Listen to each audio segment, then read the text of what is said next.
Good morning, everybody. Uh, Good morning, Phil. Welcome to the webinar on Wi-Fi 8. This webinar is co-hosted by NC Expert and Alethea Communication Technologies, and it is titled Expectations. As you know, the specification is not frozen yet, so this is what is happening as of today, and things can change anytime. Uh,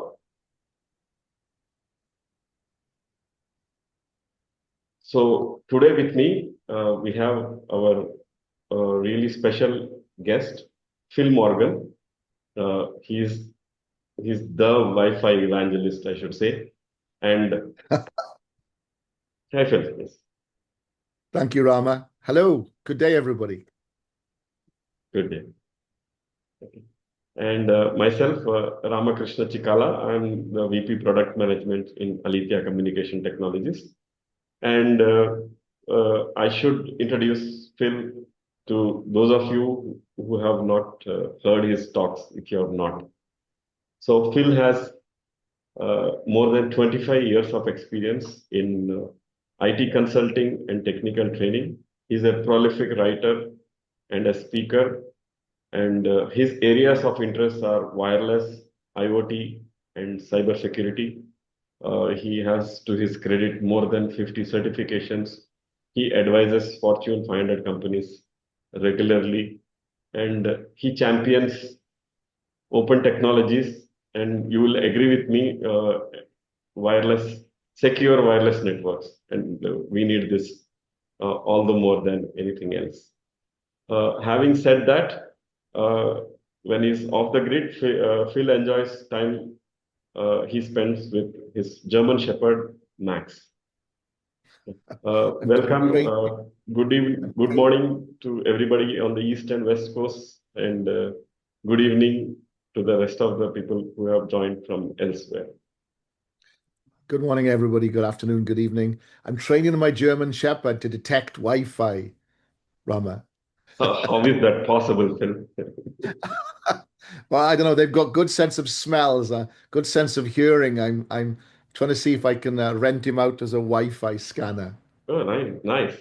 I Will mean, will will, will work for treats. yeah, he should debug the Wi-Fi network. At least. Yes. So yes, I would just like to set some things in order. You can post your questions on the chat box, and we would for sure answer all the questions. Some of them at the end of the presentation, we have like 10 odd minutes to answer. Whatever is not possible to answer directly, we will take it up in offline, and we would reply to each of your email IDs uh, the answers. And at any point of time, you can still ask us more questions, and with whatever knowledge we have at that point of time, we'll be able to clarify. Okay. So having said that, I think we should start the real webinar. Unfortunately, yes, I have to start with a disclaimer. Everything in this presentation may be changed. Uh, there are better experts sitting in IEEE, that probably includes Phil in some of the sessions. Uh, Things are still in discussion, and they can change. But I'm hoping most of it would be okay.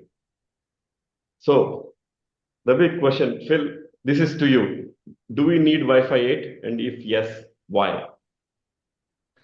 So this is always a great question, right? We are really starting to use Wi-Fi 6. Wi-Fi 7 is it's like a child on their birthday. They open the present and they're looking forward to the next birthday so they can get the next present. And you're like, hey, come on, play with what you've got. And we aren't really using Wi-Fi 7 to its full extent yet. But we will do, Rama, in the next few years. And I've seen a very interesting topic of conversation that a lot of people don't realize. The chip manufacturers aren't releasing version 2, version 3, version 4, version 5 of their chips. So I would actually say yes, we need Wi-Fi 8 so we can get innovation and more to come out. Um, More technology, functionality. But the other thing that Wi-Fi 8 will do is it will get us to use Wi-Fi 7. I just got a message saying my camera is not working. It was working sometime back. Is Yeah. it working now? Now it's good. Now it's good. Okay. I can't see what I'm broadcasting, so hopefully my hair is done correctly. Your hair is perfect, Phil, and you're looking good. Oh, thank you, sir. Thank you. So yes, I would say Wi-Fi 8 is going to be welcome. And it as we learn, Rama, and we've spoken a lot about this, it's not going to give us any super duper new speeds, but it's going to give us better functionality and operation of Wi-Fi. What are your thoughts? Yeah, I think for a change, we are not running after numbers. Yes. Again, numbers in the older sense, obviously we need numbers or data for everything, but we are not chasing throughputs and QAMs and higher MCS and so on. Yes. For now, it's ultra high reliability. So I would put it like there is a change in messaging, at least from the specification, Yes. that Yeah. Wi-Fi needs to be reliable. Yes. So I think it's a So big deal one, as far as change in messaging is concerned. one concept I wanted to mention, I don't know if everybody knows this, but do you know that Wi-Fi 6 will do 10 gigabits and Wi-Fi 7 will do 46 gigabits? And no, it won't. Yes, it will if you have 16 spatial streams and 16 antennas on your iPhone. The reality of our world today is the clients perform a lot less than the promises.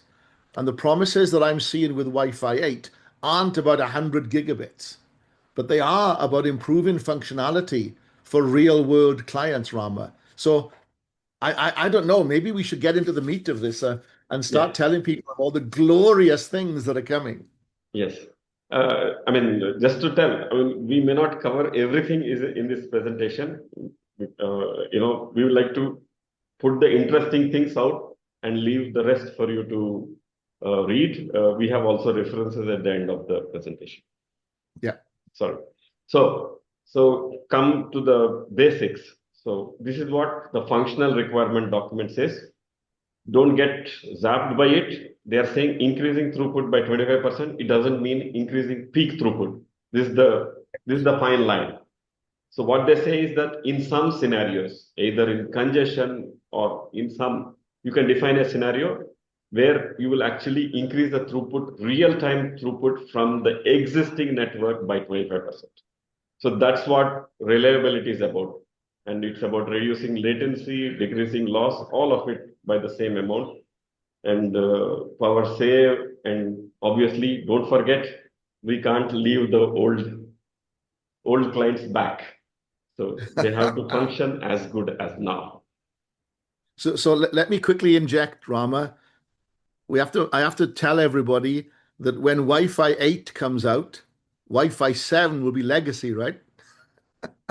Which Yeah, sounds all comical, right? That Wi-Fi 6 and Wi-Fi 7 that take up most of our networks today will all of a sudden become legacy protocols. yeah, and they have to work. Yes. Yeah. Okay. So that's the thing. And then I just put the features here. I don't know. Do you want to pick some, Phil, here?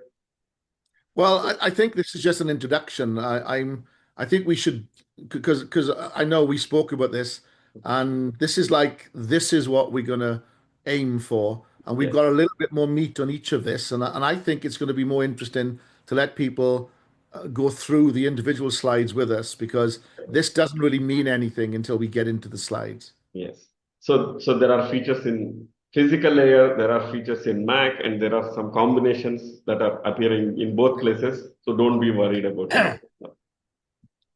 And so actually, I can actually let you all know something about this. There are actually two working groups in the IEEE for 802.11bn. It's such a big subject that they've actually split the physical layers and the MAC layer into two separate groups that run concurrently because there's so much to do. Just tweaking beamforming is going to impact and affect the physical operation, but it may carry all over into the MAC layer as well. Yes. So yeah, the first feature, the interesting feature is called DRU or Distributed Resource Unit. And to an extent, the diagram should represent everything. But let me explain. I don't know. Phil, I thought this is a trick. Is this a trick that they are doing with DRU? I don't know. So my understanding is it's all to do with power constraints in 6 gigahertz. And what they've realized is if you don't use an entire 80, I'm going to simplify this. If you don't use the entire 80 megahertz, but if you use a 20 megahertz functionality and spread it out across 80 megahertz, then you can use more power. And it's not always the AP power. Remember, there are rules in 6 gigahertz in America and under the FCC that the client power has to be 6 decibels lower than the AP power.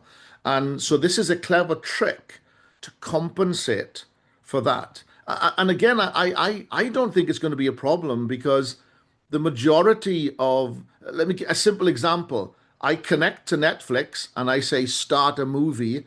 That's what? A couple of hundred kilobytes? And then 40 megabits per second for 4K high resolution or so streams down to my client. So we don't need up speed and down speed to necessarily be the same in every situation. And obviously, if you're on a Zoom call or WebEx or whatever, that's different. But what this does, it's as you said, it's trickery, Rama, to extend and use parts of the resource units across multiple devices to distribute the resource units. And then they can actually do a trick where the clients can use a stronger power.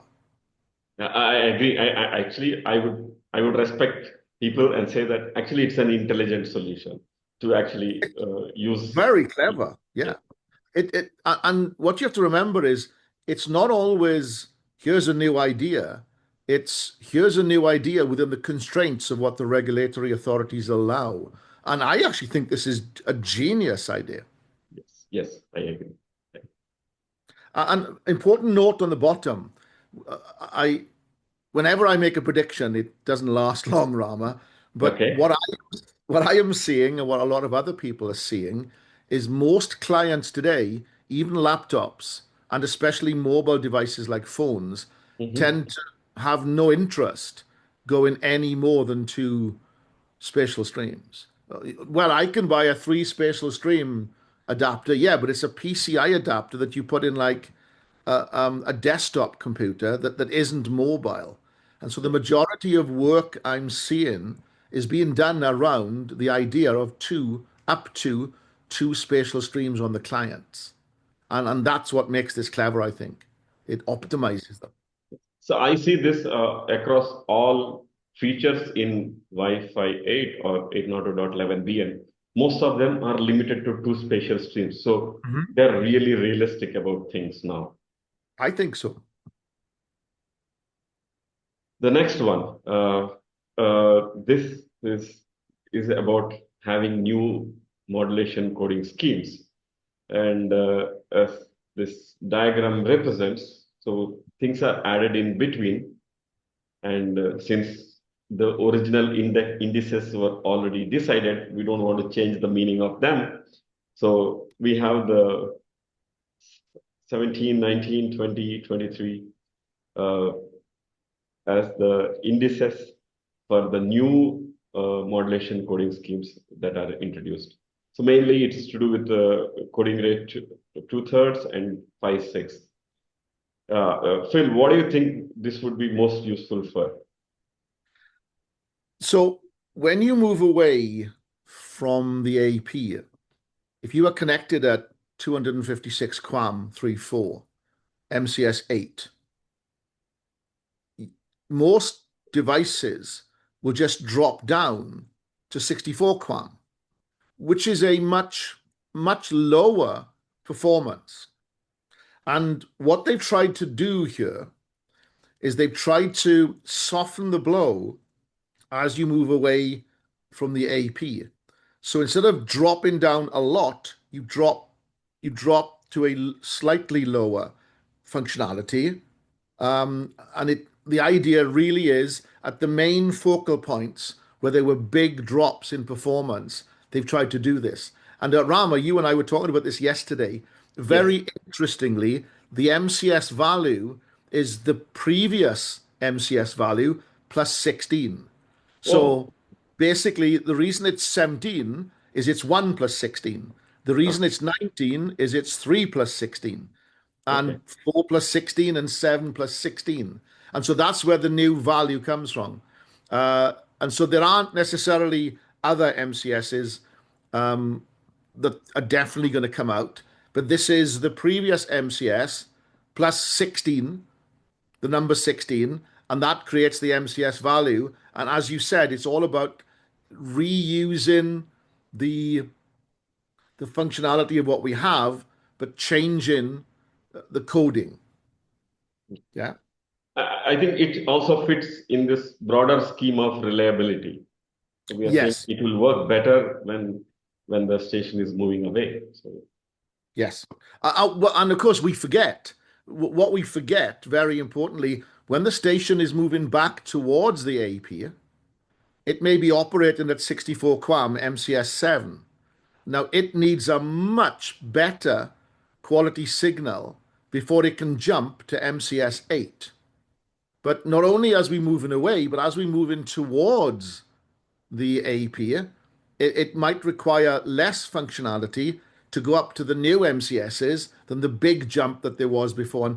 And these four focal points were at points where there were big drops in functionality that the 802.11 BN team wanted to address to, to to make it better for clients as they move, mobile clients as they move around to not have such big jumps in functionality.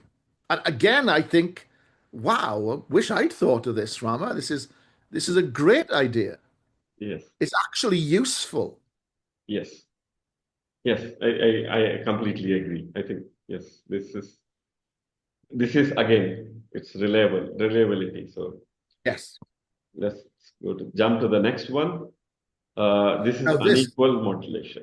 this I like. Rama, what do you think of this one? I think I mean I never thought of it before, but uh, when this picture is made, I thought it conveyed everything that you can. Uh, it just says that there are different paths for the station, and the paths are not same. Why the hell are the MCS or the modulation coding scheme same? So why don't you Yes. have it different? And so it just comes.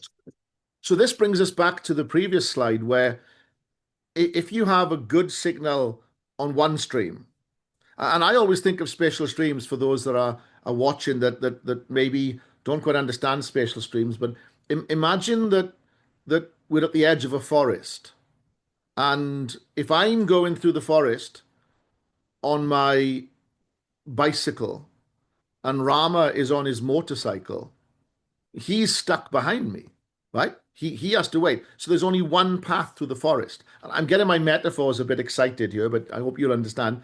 But think of each of us creating our own path through the forest. And so now there are two paths you can take through the forest. Well, one of the paths might have a good signal to noise ratio.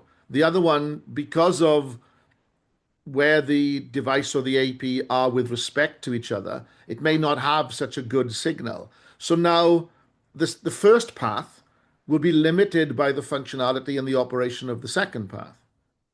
Well, now what they've said, as you were saying, Rama, is they don't have to be equal anymore. They can be different MCSs. And very important, the intention is the coding is the same, but the modulation will be one or two below. So it can vary by one or two in the modulation numbers. And again, a very well thought out concept.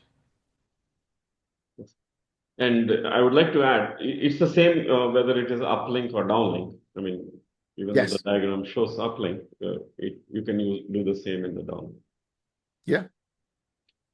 Now again, I have to jump in and say, will this actually become useful? Please remember, we are telling you all the good stuff that is intending to come out. We may find that some things that Rama and I rave about, for example, Mu MIMO. I don't know if anyone knows much about Mu MIMO. It's a great idea, but most devices don't get excited about Mu MIMO because there are better ways to improve functionality. So when Mu MIMO came out with Wi-Fi 5 and Wi-Fi 6, most vendors went, there's better ways to do this. And so we may see that these functionalities make a big difference, and we may not, Rama, right? Yes, I don't know. I think, see, the receiver and transmitter complexity anyway changes. Now, it's a cost to benefit ratio, and I can't predict what the chipset vendors will do for each of these things. And, maybe the station guys behave differently from AP guys, Yes. possibly. But I think maybe we'll have different stations, like one client vendor may may use one thing better than another client vendor. Yeah. Yeah, maybe. But I like this idea, Rama. Do you like this one? Yes, yes. I think it's the simplest idea that can give some Hmm. like tangible benefit. Yeah. And Rama, I was speaking about this yesterday. We are not always going to agree, are we, Rama? Yeah, There are some things that you like that I'm not so excited, and yeah, some things that I'm excited that you're not. Yeah. We'll see if we can find one of them soon. yeah, yes, yes, they are coming. Okay, Yes. so this is about enhanced long range extension. Yeah, what are they doing there? They're just repeating the data 4 times, and so you get 6 dB gain. I mean, that's the crux of it. And I think, Phil, I think this is what you said. They sacrifice rate for range. Yes. You think No, this is going to be useful in some sense? I don't know. I don't know because they had something similar in Wi-Fi 6 and Wi-Fi 7, and s- the problem with extending the range is you now also extend the interference, right? And so if you have two long range stations on the same channel, they may now cause co-channel interference where they didn't yesterday when you used Wi-Fi 7 on them or something. But I can see that in some environments there may be a requirement where you really want to extend the range for certain types of clients. So this is one that I'm thinking it's a nice idea. Will we use it? Well, we haven't used the extensions much so far. What do you think, Rama? Is this our first disagreement? Actually, no, because I Okay. know about this long range PPDU in, I think, Wi-Fi 6, Yeah, and we struggled for months to find a station that supports it. right. That's the point, right? It's a great idea, but yeah. Yeah. And that I think we have to emphasize to people is a very important um, point. I think maybe in a year or two or maybe three, we should come back and we should call the webinar what really actually But came out with 802.11bn and Wi-Fi 8. yeah, I would say what really worked. What really worked? Yes, Yeah. that's a great title. Yes. Okay. So the next one, this is a combined topic. There are things that are done in Mac layer, and there are also things that are done in physical layer. So broadly, this is about AP coordination, and the decision is that we should have framework to two APs to coordinate on various features. And the features that are selected now are beamforming, spatial reuse, TDMA, and RTWT. Again, Yeah. we would not cover everything, but we'll give a gist of it in the next few slides. So the first one is beamforming. Can I can I Go ahead. can I interject, Rama? Can you go back one slide? Okay. So I just want to mention to everybody, this is probably not going to work, or will it, on your home networks? Okay. Because there's a lot of coordination that has to take place under some kind of wireless control entity, like a controller or a cloud. And I just want to mention something now. Hopefully, we got time to get to it later. I think AI is going to be very important in this world, Rama, because we need control entities, I call them, whether it's a cloud, whether it's a controller or a gateway or whatever you want to call it. The control entity is now trying to improve the environment for the clients. And I just wanted to make that point because this actually was in Wi-Fi 7. And they Mm-hmm. said, no, let's boot it to Wi-Fi 8 because it was too complex to get in at the time. But now that we have MLO in Wi-Fi 7, Mm-hmm. basically this is potentially a cross AP MLO functionality. Go ahead, Baba. Okay, yeah, I do agree on most of the things that Phil said, but I don't know who is going to implement all of it. I Right. For sure I agree on that point that it would be enterprise guys who will do this first and not home. And I want to make sure that everybody understands. I didn't say it's not going to be on your home network. You never know if the chipset supports it. You may find that your mesh network at home or your three devices. And yes, I think we are going to move. Most people have one Wi-Fi router, wireless router, we call them, which is a router that connects you to the internet that has Wi-Fi built in.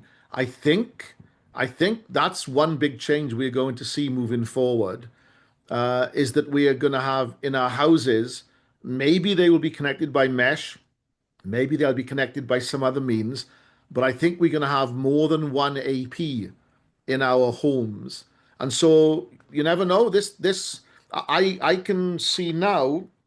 I know some vendors who operate in the home environment, and I can see in the US, AT&T, Verizon, and all the others, they would love to give you multiple APs, and they will give it a fancy name of optimized Wi-Fi or something, and it will just use this to give you more speed in the home because I know you can get in the US now you can buy 5 gigabit to the home. Well, I've got news for you all. If we're going to do this world of virtual reality that apparently we're all going to be doing in the next 6 months, Rama, Okay, um, we need speed and we need minimized delay. If you've ever played the game Doom, a lot of people didn't like the game Doom okay, because the frame rate wasn't high enough and it makes them feel seasick with nauseous. That's another problem you get in a virtual reality headset. If you move your body but your visuality doesn't change, it causes a lot of people to feel nauseous. And so what we do need is faster, lower delay Wi-Fi networks. And I know we said earlier it's not all about the speed, it's all about making the best of what we've got. Rama, would you agree? yes, yes, I think completely agree on this. Okay, so we can move to the next thing, which is coordinated beamforming. I think as the diagram shows, I mean, the APs would coordinate, they have defined messages to align and actually send their signals or data simultaneously to two stations in a way that they don't interfere with each other. That's Yes. the crux of the thing. So it's kind of like MU-MIMO, where MU-MIMO uses one antenna to send a null. One of the APs will null its signal in a way that the neighboring AP doesn't get so interfered. Now this is going to be very complex, I think, Rama. Is it okay? I I don't have much idea whether okay. it will be taken up by chipset guys or not. I don't know. I mean, Yeah. So that if it works, it's going to be complex. This might be one that stays on the shelf, I think, Rama. okay. Yeah. I think so. Okay, and the next one is similar. This is spatial reuse coordinated. It just becomes little more, I would say, sophisticated than the simple Yeah. BSS color code that we had before. So the APs will, because they belong to the same family, they kind of coordinate their power in a way that they don't interfere with the stations that are actually at the edge. Uh, Again, in this case, they can really do concurrent transmissions as per the specification, and they will regulate the transmit power as well. I think the really important thing to mention, and it's a lot more complex than this, but if you boil this down into simplicity, the previous slide was beamforming, whereas this is manipulating power. And I think that's it all comes back to the coordination of the operation of the control entity. And again, I think AI is going to play a Yeah, major part in this. yeah, it's going towards that. I Uh, think I so. I do think that one of the triggers for even Wi-Fi 8 is probably an AI. AI. Oh, I think so. I think the problem we have now is, you go and look at your control entity and you're like, where's the client gone? And the control entity is like, what do you mean the client's gone? Oh, it's gone. It doesn't really know. The client's just gone. But with AI, it's going to come back and say, yeah, we have noticed a bit of a problem with that client in that area. And it may tell you, hey, there's a danger that this client is going to disconnect. And it's all about, and again, I have a huge conversation I have with people about AI. I'm like, is it sending killer robots back in time? No, then it's not AI, it's machine learning, right? Like real AI is real artificial intelligence. And I think we are starting to see a blur now between advanced machine learning and what does appear to be artificial intelligence. And again, we have all these decisions that are going to be made by the control entity, and we are trying to show what's coming. And we are spending, well, I know I'm talking a lot, Rama, sorry. We are No spending a lot problem. of time on these. Do we need to speed up a little bit? Yes, yes, we can. Not too much, but we'll speed up a little bit. Uh, so we go to the Mac, and in the Mac layer, oh, this is the beast. Yes. Okay, so this is the first attempt on seamless roaming, and should I say I have hope? Uh, I think it is step one. I do not know what is going to work and what is not going to work, but Yes. what they are trying to do is to have a utopian goal of, yeah, seamless roaming. Like nobody knows that you have roamed, so there is no loss. You really do not know you will switch the AP and so on. It's a good goal to have, but I think it's a tough one to crack.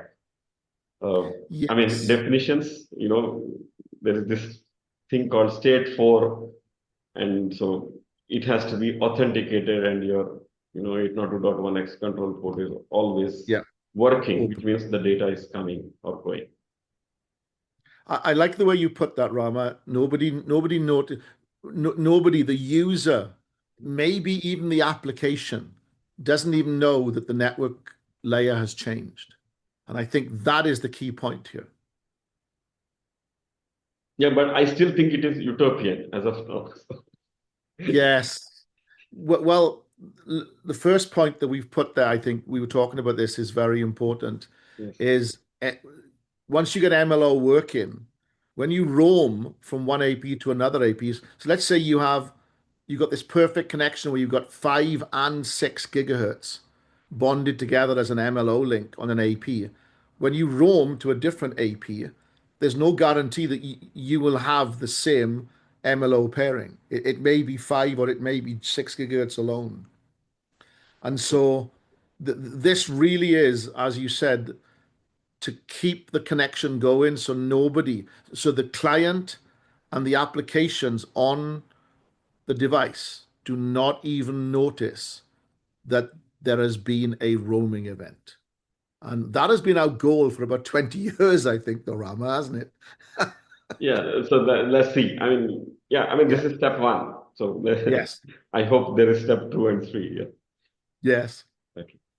So these are the concepts. So they have introduced a lot more jargon. So I don't think we should really worry about it. But so there is this seamless mobility domain. ME is a management entity, and there should be a context transfer between the current AP and target AP. Uh, the station is supposed to prepare a prep request and tell the target AP, I'm coming here. And so the rest of it, as Phil said, maybe AI or the SMDME will somehow make this happen. The security context get transferred so that things work as seamlessly as possible. Uh, I don't know. Is there anything more in security on this, Phil, that we need to know? I think it's probably best because it's still a work in progress. We don't go too deep. Let's just say the more complicated and the more complex the protocol gets, the more acronyms we have to learn. So let's just call this LMA. So you heard it first from Rama and Phil on the Alethea. This is LMA. Lots more acronyms, Rama, right? So now you've got SMD, you've got SMD-ME, and there's going to be a lot more acronyms that come out because you have to.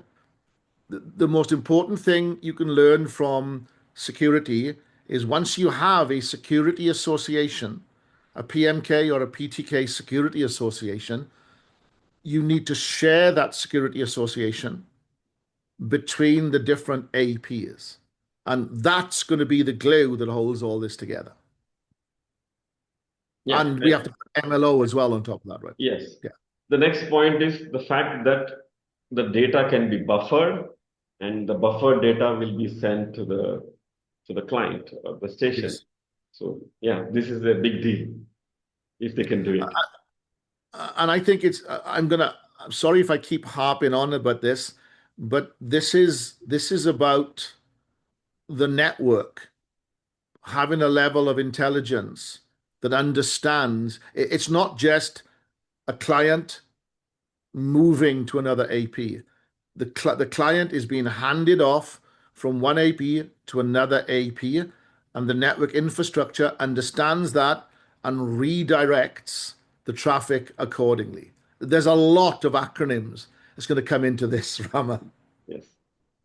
And the next one is the other, I mean, this diagram represents the fact that you can have an MLO station with one link to one AP and another link to another AP and so on. Yeah. So if it And works, well and good. again, if it works, I think this is a lofty goal, and we'll see. I don't want to be negative, but this is a very lofty goal. Yes. So, Yeah. yeah, let's see where it goes. So when we do the webinar on what works, so maybe we'll do Right. something on this. We will look back and laugh that we believed that some things will work, and we look back and smile that some things actually did make a difference. Yes. We don't have the ability to tell the future. We have the ability to tell you what's coming in the future. Um, and I think it's going to be a very exciting time, Rama. Yes. I think a lot of this is going to really change our lives for the better. Yes. So we have power safe changes. Right. This one I like, Ramba. This I think is so obvious. Yeah. I am I'm not an expert in this area, so I don't know if you can add something on this. It'll be Oh good. yeah, yeah. So if you have an MLO link Yes. and you want to go to sleep, you got to tell each link that you're going to sleep. So it's blatantly obvious that what you're telling the same AP that you're going to sleep. Now you can send a message to the AP and you can specify which links you are going to sleep on. So, hey, I'm going to sleep on all the links. I just want to go to sleep on these and leave this one up. And so, what happened before is you have to fight for access to each of the links. Let's say you've got 2.45 and 6 gigahertz and you want to sleep on all of them. Well, now you've got to wait until you've sent the message on each. And if 2.4 is particularly busy, you can't go to sleep until you've sent the message. Well, now if 6 gigahertz is unused and free, you can send a message on 6 gigahertz saying, I am going to go to sleep on the following links, which is so obvious. You think, why didn't we think about it sooner, right? Yeah, but yeah, I mean, I would say, yeah, I mean, it would save power, but yeah, I need to really see MLO being used, on more stations than what I see today. Yes, it's a great idea, but will it make a difference, Phil? Oh, I didn't say that. I just said it's a great idea. I didn't Yeah. say it's actually going to change our world. Yeah, that is true. And qualifying what I said, I don't think you should use MLO on 2.4 and 5 and 6. I 5 and 6, yes. And very interestingly, no one ever said you can only use MLO on 2.4, 5 and 6. There's no reason why you can't use MLO on two 5 gigahertz channels if your AP supports it. Okay, so no reason why you can't have multiple links on the same frequency. And I am not a 2.4 gigahertz fan, Rama, and Mhm. I'll wear my badge proudly, but Yes. 2.4 saved me. I don't think has ever been said by anybody, unless, of course, it's a very busy 5 gigahertz network. 2.4 isn't being used because nobody likes it. Maybe you could send a message on 2.4, an urgent message, to improve delay. So maybe 2.4 gigahertz will become more useful again, but I'm not going to hold my breath, Rama. Okay. I mean, yeah, let's see what happens. Yeah. So the next one is the dynamic subband operation. So this is giving flexibility to the AP, to change the bands as per, I would say, some detection mechanism in AP again, Mhm. whether we should use a lower bandwidth for better efficiency overall and so on. Is there more to it than what I can see, Phil? I don't. I think it's basically what you said, and I saw someone explain this the other day, and I couldn't quite understand it, so I dug deep, scouring through, and my understanding is if the AP is configured for 320 megahertz, and it has two clients that can only do 80 megahertz, it can say to one client, you use these channels on the left, and say to the other client, you use these channels on the right. So that clients aren't on, because up until now, you have the primary channel, and all clients have to operate to include the primary channel. But my understanding in this situation is the AP can say, look, you use the leftmost four in the 320, and you use the rightmost four in the 320. So the clients, even though they're on channel, let's say channel 36, the client can jump up to channel 120 temporarily, under the control of the AP. Again, a very lofty goal. The clients obviously have to support this, so this isn't going to work for non-Wi-Fi 8 clients, but it could very easily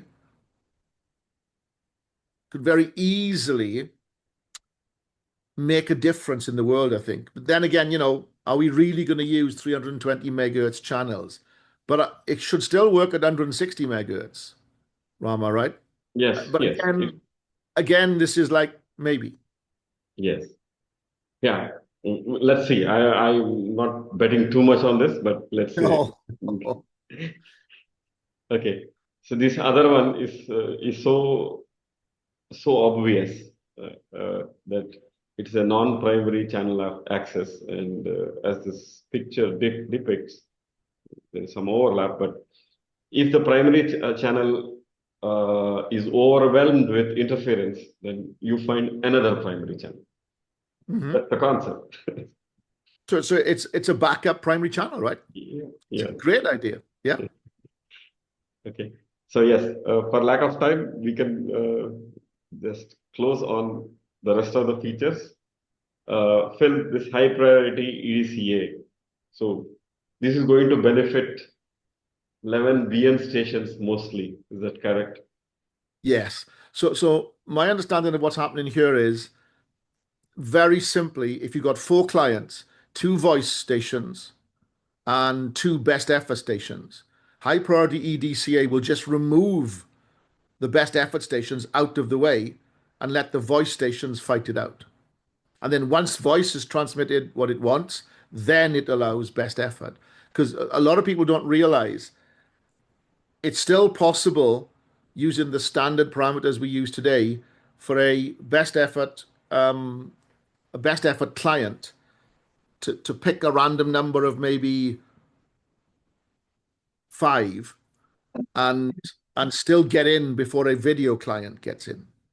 Okay. Yeah. So Statistically, yes. statistically, it's not likely to happen, but it's actually possible that a best effort client could pick zero and a voice client will pick a random number of three. And so in that situation, the voice client has to wait until the best effort client is probably downloading Netflix or something. So in this situation, they say no. High priority stations will get the priority first. And so it's going to be a modification of the EDCA algorithm, which of course is going to be great, except all the non-Wi-Fi 8 clients won't support it, Rama. Right? So we'll have to wait and see. We'll have to wait and see. So actually, we are eating up into the AI time, but Okay.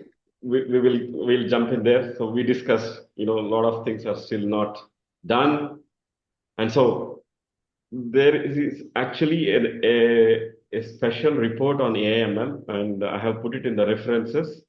Uh, I will quickly introduce these two concepts. One is called federated learning or WLAN, and AI enhanced PHY or physical layer operational parameter recommendation.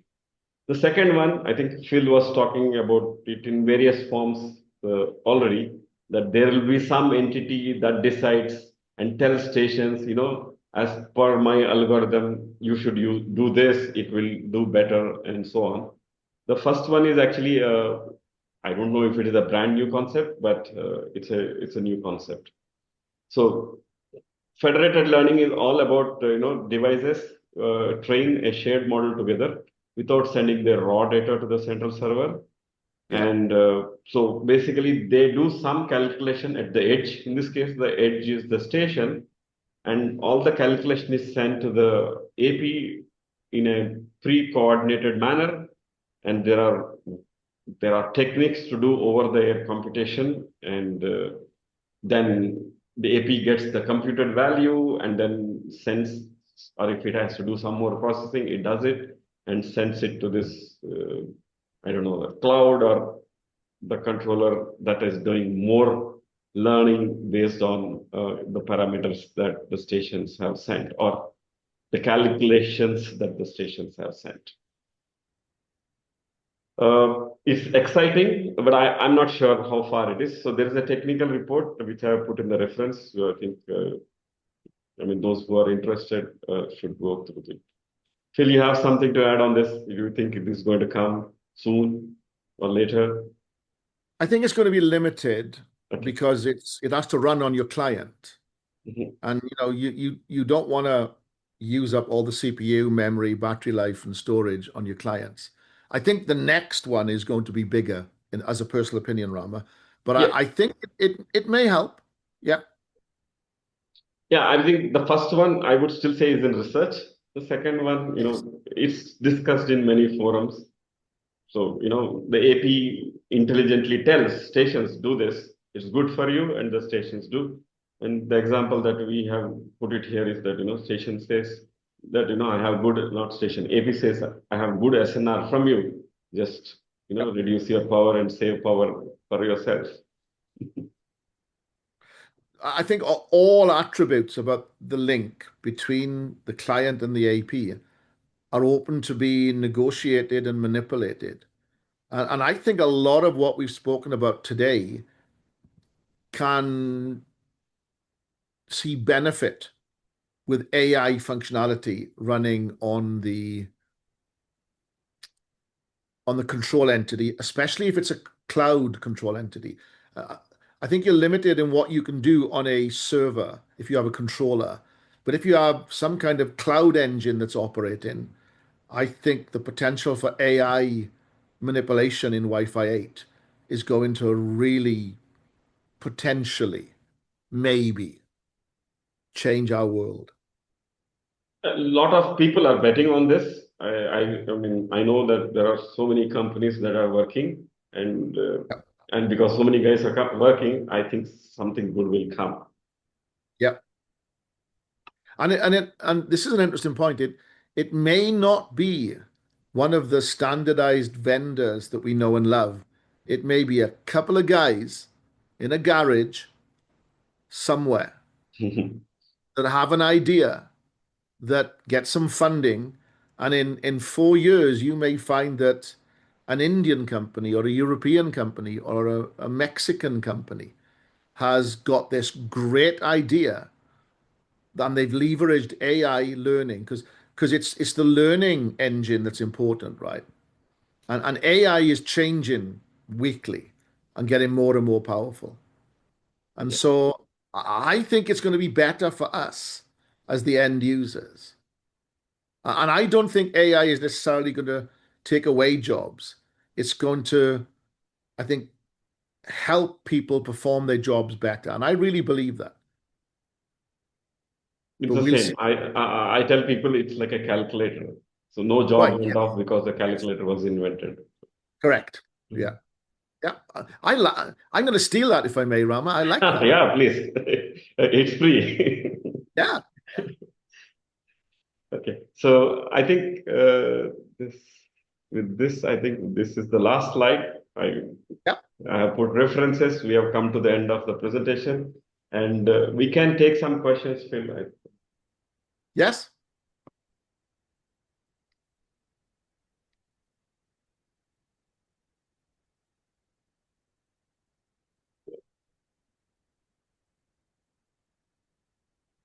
I don't see too many questions because I guess we kept it very open.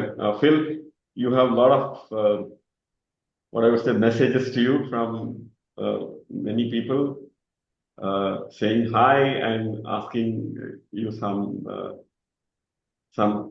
things. So he was I asking, like yeah, are you I able to like read it? I am, yeah. I like the message from Anders. His first message is good morning, Mr. Morgan. Your mission, should you imagine the Mission Impossible music in the background? Your mission, should you accept it, is to talk about Wi-Fi 8 webinar. As always, should you or anyone else get caught with false statements, the Mm. Wi-Fi Alliance will disavow any knowledge. And that's the point. Nothing we said here is a false statement, but they may all be statements that may change next month. Rama, right? Yeah. That's the thing we have to emphasize. I mean, I would add that you would surely come with another webinar that says what works. Oh, I think so. I think we can do that in 6 months or a year. Yes. Wi-Fi 8, what's changed? Yes. Now, very important, excuse me. Oh, I see one question. When's Wi-Fi 8 coming? So that's a great question. Officially, I believe it's 2028, isn't it, Rama? But didn't Broadcom announce they've launched their chips? Was it Broadcom last week? Yes, yes, it's Yeah, Broadcom. So you're yeah. putting me in a spot. Uh, okay, so I think I it mean, was many Broadcom. people wish that it should come later, but I think it will come sooner because of the factors like AI Yes. and I think it's end of next year. Now, it's funny you should say that because I hang out with some very interesting people sometimes in my job, and one of them mentioned that we'll probably see products in 2027, and another member of the group says, no, we'll see Wi-Fi 8 announced, if not launched in products at the end of 2026. And I was like, really? And he was like, I predict. And this is a person who knows what he's talking about, Alma. Mhm. And the fact that you've said it as well, that's two people that have predicted now. And it might be December the 28th, 2026, Rama, right? And I don't think it will be. I think that, as always with the vendors, there is a race to be the first to announce. I was at a conference a couple of years back, and I was having a beer, and I overheard two two engineers from two different vendors on the table over, and they were arguing about Wi-Fi 6. Well, we were the first to announce. Yeah, but we were the first to ship. And that's what they thought was important. First to announce and first to ship. And that's what the race is all about now, because first to ship sells lots of equipment up front, right?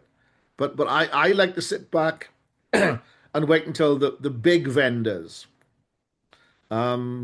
In the client world, Apple, Samsung, LE, the big client vendors, the Broadcoms, the Qualcomms, chips.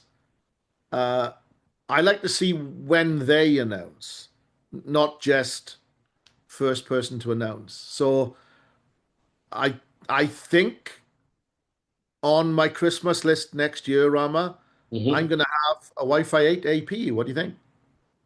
No, okay. So now you're putting me in a spot. I don't think you will get one by next Christmas, but But but but even if I did, yeah, there won't be any clients that will connect to it, right? that's what I think that's a good point. So it's Yes. useless to buy one next Christmas. Maybe Yes. later. Yes. Yeah. But I think, all joking aside, I think Wi-Fi 8 is going to be coming at us now in the press, in the industry. More and more people are now going to start talking about Wi-Fi 8 is the new thing. Wi-Fi 8 is going to save us from the things that Wi-Fi 7 promised to that didn't. Having said that, I still think the overall message is positive. It's talking about reliability, so I'm hopeful. Yep. I am also hopeful. I know that I may say some things sometimes that seem negative. I don't mean that. The sooner we can get Wi-Fi 8 clients and APs, the better our wireless networks will perform. But don't don't go and throw out all your Wi-Fi 6 stuff just yet. Yes. Okay, I think I think we are we are good. over.